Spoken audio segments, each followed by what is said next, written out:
Download करें जनमत Haryana app. विधानसभा का मानसून सत्र शुरू हो रहा है। सरकार पूरी तरह से इस सत्र के लिए तैयार है।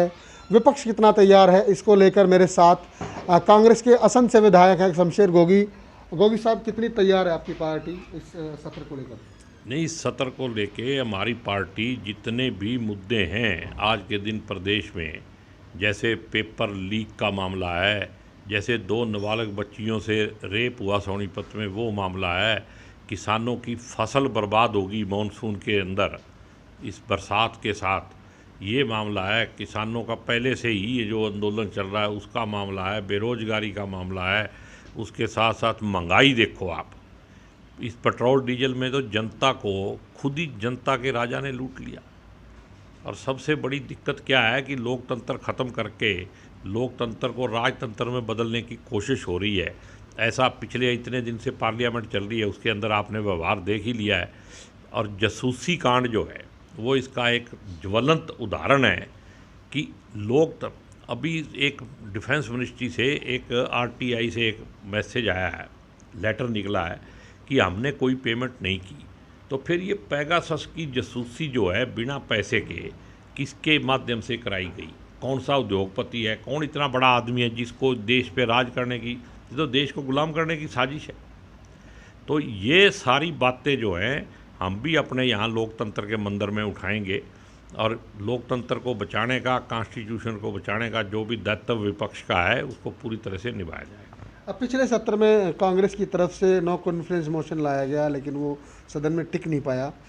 इस बार इस तरह का क्या बड़ा धमाका कांग्रेस की तरफ से अविश्वास प्रस्ताव का मतलब ये नहीं है कि वो अविश्वास पूरा हो। अविश्वास प्रस्ताव का मतलब ये है कि जो मुद्दे के ऊपर हमने अविश्वास प्रस्ताव दिया है उस मुद्दे को पूरी तरह से डिस्कस किया जाए, जनता तक उसको पहुँचाया जाए। ये भी उसका एक मतलब पहलू होता है। तो वो तो नंबर तो हमें पता ही था, लेकिन इसके बावजूद भी दुनिया को पता तो चला कि कृषि कानून के ऊपर हमने जो बहस की उससे पता चला लोगों को कि ये कृषि काले कानून क्या हैं और ये क्यों ख़त्म होने चाहिए और एमएसपी की गारंटी क्यों चाहिए। अभी आपने देखा रामपुर में यूपी में एमएसपी के नाम पे जो बड़ी बड़ी जहाँ बिल्डिंगें बड़ी हुई है, शहर की फार्म, तो जो स्कूल बने हुए हैं, कॉलेज बने हुए हैं, उन्हीं के जो ज़मीन का खेवट है उसी के नाम से ज़मीन फसल बेच के पैसे कटवा लिए। तो माफिया चल रहा है। ऐसे जैसे कृषि बीमा है, कृषि बीमे में सरकार इस तरह की लूट कर रही है कि अपने लोगों को उसका लाइसेंस दे दिया, कंपनी बनवा दी और सरकारी पैसा जो है उसको बीमे में फालतू दे के और उसको मुनाफा दे रही है। जनता का पैसा है, वो सरकार क्यों लुटा रही है? किसान को सब्सिडी नहीं दे रही, किसानों को ना बीमा मिलता है।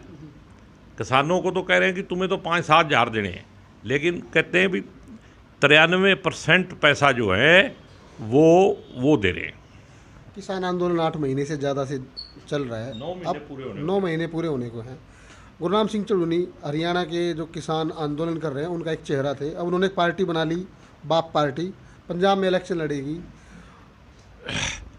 देखो, ये तो हर आदमी का अधिकार है। चुड़ूनी साहब को अगर लगता है कि इलेक्शन लड़के वो देश की दशा सुधार सकते हैं तो वो कुछ भी कर सकते हैं।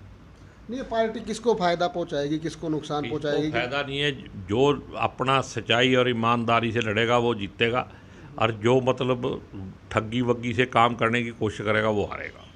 पंजाब में नवजोत सिंह सिद्धू को अचानक से प्रदेश अध्यक्ष बनाया गया है। हरियाणा में भी कांग्रेस में कुछ ऐसे ही हालात हैं। कभी कुछ विधायक इकट्ठा होकर दिल्ली जाते हैं, डिमांड करते हैं पार्टी के आला कमान के सामने तरह तरह की। तो हरियाणा में क्या हो सकता है आपकी नज़र में? नहीं, हरियाणा में कोई किसी तरह की चेंज होने की संभावना नहीं है। इसी तरह चलेगा। थोड़े दिनों में मेरे हिसाब से कमेटी बनने जा रही है और जैसे ही कमेटी बनेगी उसके बाद कांग्रेस में स्मूथ काम चलेगा।